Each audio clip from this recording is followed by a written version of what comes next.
read this to you. Okay. This is very interesting. This is from Breitbart. And he is questioning, he's a former intelligence guy himself, and he's questioning, pardon me, whether the Democrats coordinated this entire thing. This was a setup, a scam. They coordinated this entire thing. Let's read this to you. It said, Fred Fleitz, who recently served as chief of staff for National Security Advisor John Bolton and as CEO of the Center of Security Policy, has questioned the origins of the complaint against President Trump and Ukraine. He spoke after a redacted version was released. Sorry, hiccups, pardon me. He spoke after a redacted version was released publicly on a Tuesday morning. As a former CIA analyst and former NSC official who edited transcripts of POTUS phone calls with foreign leaders, here are my thoughts on the whistleblower complaint, which was just released.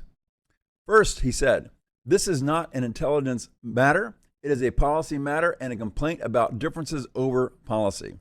Presidential phone calls are not an intelligence concern. The fact the IC officers transcribe these calls does not give the Intelligence Community Inspector General jurisdiction over these calls.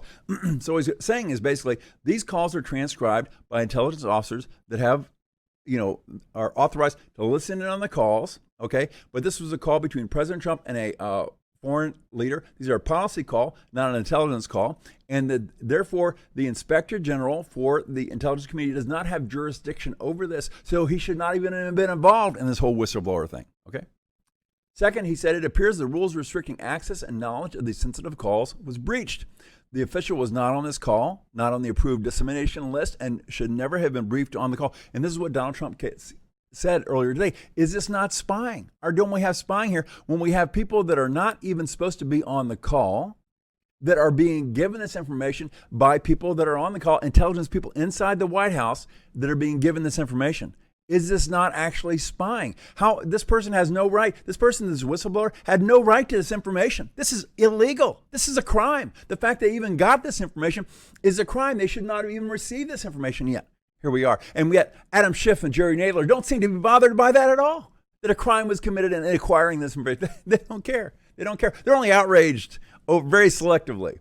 If it bears the R name, then they're outraged. Otherwise, they could care less. The way this complaint was written suggested the author had a lot of help. I know from my work in the the House Intel Committee, that many whistleblowers directly to the Intel oversight committees. Did this whistleblower first meet with the House Intel Committee members? It is therefore important that Congress find out where this complaint came from.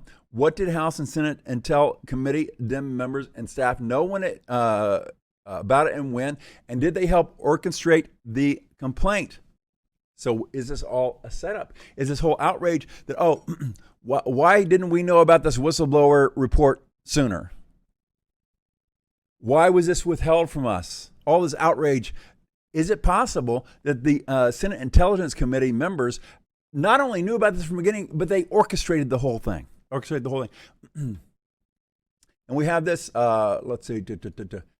we have this now that long before the Inspector General even reported to Adam Schiff that this whistleblower report existed, long before that, Adam Schiff tweeted out something that showed that he already knew this report existed. Let me read to you what it says. This is Adam Schiff. Trump is withholding vital military aid to Ukraine.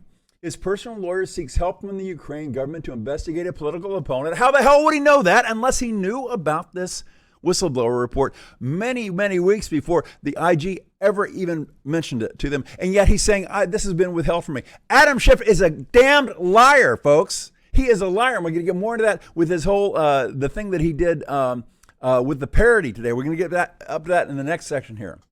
He says, it doesn't take a stable genius to see the magnitude of this conflict or how destructive it is to our national security. Adam Schiff reported this weeks before the IG even reported about the whistleblower. He knew about it. It looks to me like he coordinated. Yeah, a lot of corruption, folks. Adam Schiff should be in big trouble here. Also, there's another thing a lot of people don't realize is that Ukraine has got a treaty with America, okay, to give legal assistance to each other in criminal matters. So President Trump was completely justified by this treaty to ask these questions. Okay? It's a treaty with Ukraine on mutual legal assistance in criminal matters. Senate consideration of a treaty, document 106-16. Treaty document. Formal title. Treaty between the United States of America and Ukraine on mutual legal assistance in criminal matters with annex signed on Kiev on July 22nd, 1998, and with exchange of notes signed on September 30th, 1999, which provides for its provision and application. So that's what it is, folks. We have this is what Donald Trump was going along with this treaty by asking for help on these potentially criminal matters. And Adam Schiff apparently knew about this for a long time. Yeah. Corruption, folks. Corruption.